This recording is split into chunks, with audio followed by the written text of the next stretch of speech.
Tiger Johnson from Cleveland, Ohio, 140, and you're watching Goodfella TV. We rolling on a Saturday, man. I heard that WBO rejected Sebastian Fundora's fight with Joey Spencer. Now Fundora's supposed to be now being on a non-title fight or non-pay-per-view fight. His next fight after Earl Spence pulled the dipset.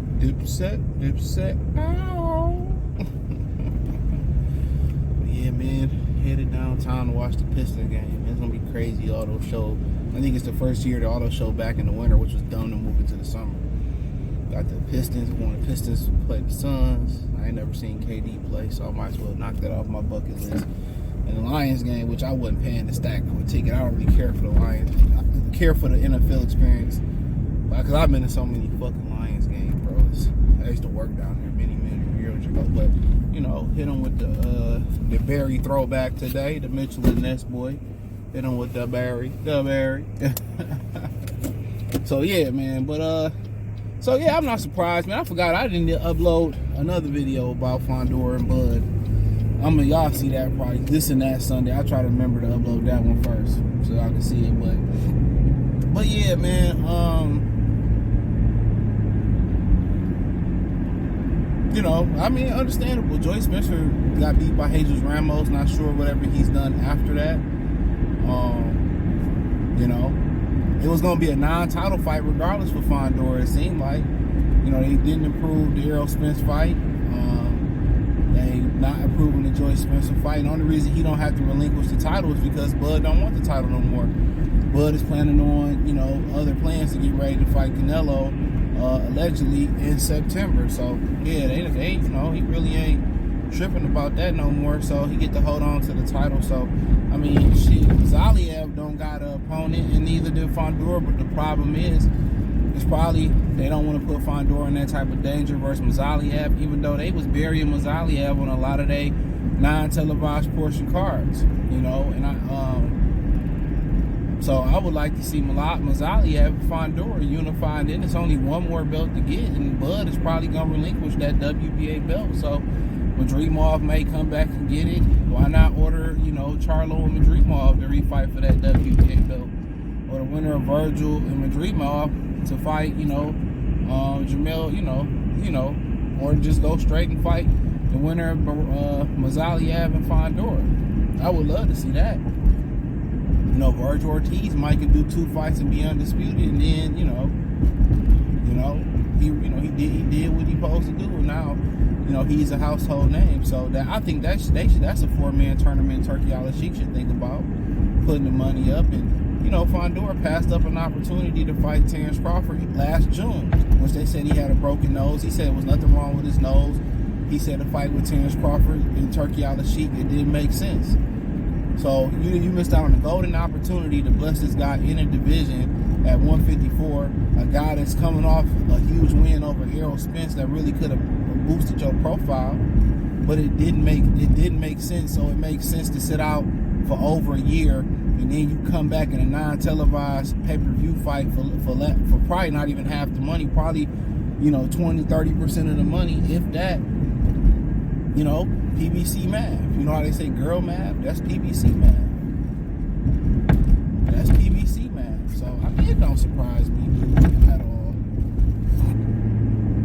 It don't surprise me. These dudes taking bad advice from non-boxing guys.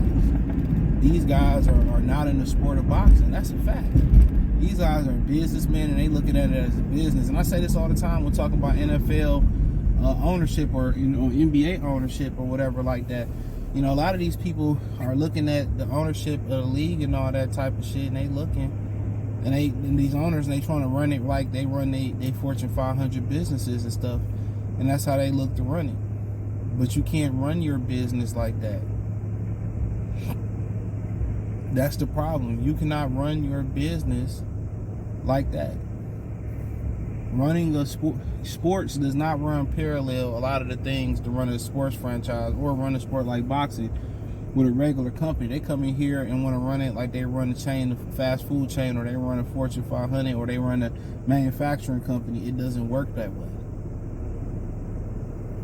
You know, you can't just be a conservative box. You can't be conservative in boxing. You have to risk it to win the biscuit. You know, and a lot of times you got to take risk early in the process, man. So, I mean, like I said before, man, I don't know, man. This shit is wild. This shit is wild, man. But, I mean, that's PBC math for your ass. That's they mathematics. It's the mathematics god today.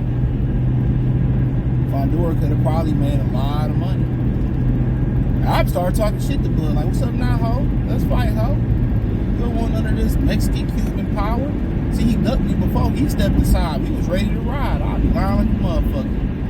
Antagonizing Bud to get that turkey money. Unless Turkey gonna put the money up from Zaliab or something like that. So, I don't know. Turkey put the bird call out for PBC too. He said, they want to work with this boy. Let's work together. So, yeah, that makes a lot of sense. Ferrado. Hella fine name, bro. That's way nice and good. But, yeah, that's how I'm thinking about it, man. But yeah, it's sad though. It's honestly pretty fucking sad that that's the way it gotta be. That, you know, pretty much, and the video that I'm gonna try to remember to upload before this one is that, you know, they tried to stop Terrence Crawford from making some money. Yeah, they tried to stop Bud from making some bread. They tried to stop him from being undisputed. They mentioned to stop Bud. Stop Bud. That whole Errol Spence, they knew he wouldn't help. He was here. You know, he was having, like, you know, eye issues, alleged eye procedures and all that stuff. That's why the Spence rematch didn't happen. I mean, the Crawford rematch didn't happen. So they knew that he wasn't healthy enough to come back and fight. And that's why Spence tweeted out, I can be back when I'm ready. You know, it's a rumor that, you know, he can't see out of one eye completely. That's just a rumor I heard. So I don't know. But, you know, it's like, but they were just using him just to block Bud. Lied about his nose. Lied and had him say it didn't make financial sense to make the fight. And then use motherfucking Errol Spence as a fullback as a lead block. Hope he got compensated for that a little bit, a little something. One of these boots said, little powder on my neck. But I hope he got compensated. But yeah, I mean, I'm telling you, don't nobody want to stop you, man. Like, I don't hate when we want to just have vengeance against people, bro. And Fundora got fucked. He the one that got fucked out of Bob. You got a chance to fight some pound for pound fighter to elevate your profile expeditiously, brother. And you gonna pass up that opportunity is wild. Super duper wild. That's wild, bro. That is insanity. But PBC mad. PBC mad. And they try to run the business too. Like I said, they try to run it like a regular business. This boxing, they don't run like that. But they running a business off emotion, bro. And that's one of the reasons why it's hard to get in business with black people too. Because they let the business get in the pleasure. They let the pleasure and the emotional feelings get in the way of the business. That's why.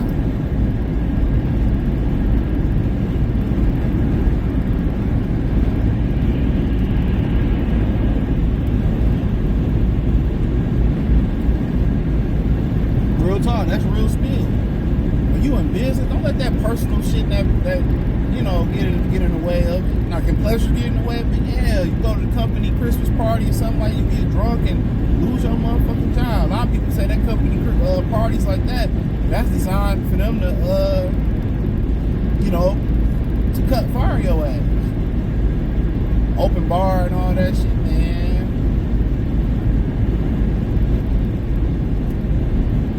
You'd be surprised how creative companies are to get rid of niggas and shit, bro. Very creepy. See how creative they are, but Fundora, they lead them wrong. They led them wrong. And these are the people that PBC hires. It's not what's in the best interest of you as a fighter in your career, or even the best interest in your pockets. This was in the best interest for them and their vendetta against certain people. Paying Peter Quillen the last $500,000 not to fight for Jay-Z versus Matt Korobov, in which he dropped his belt for $500,000. Andy Lee comes in, knocks out Korobov. He come back and fight Andy Lee when Rock Nation get out the way, because he beats Korobov. And he dropped Andy Lee a few times, but it was a draw, and Andy Lee retained his title. And his Peter Quillen career was never the same. What did Al Heyman do? Put him in the ring. He got sacrificed. And he got sacrificed against Danny Jacobs. And the fight for Brooklyn, or was that Zabin Paul? He got sacrificed. He got sacrificed.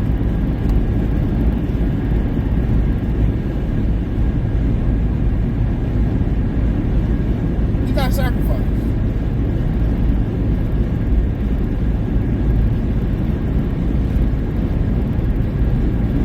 Fucking sacrifice.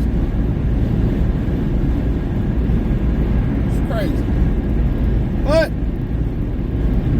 call Al, listen to Al. Now you can't call Al for shit. Unless ran off on the plug twice.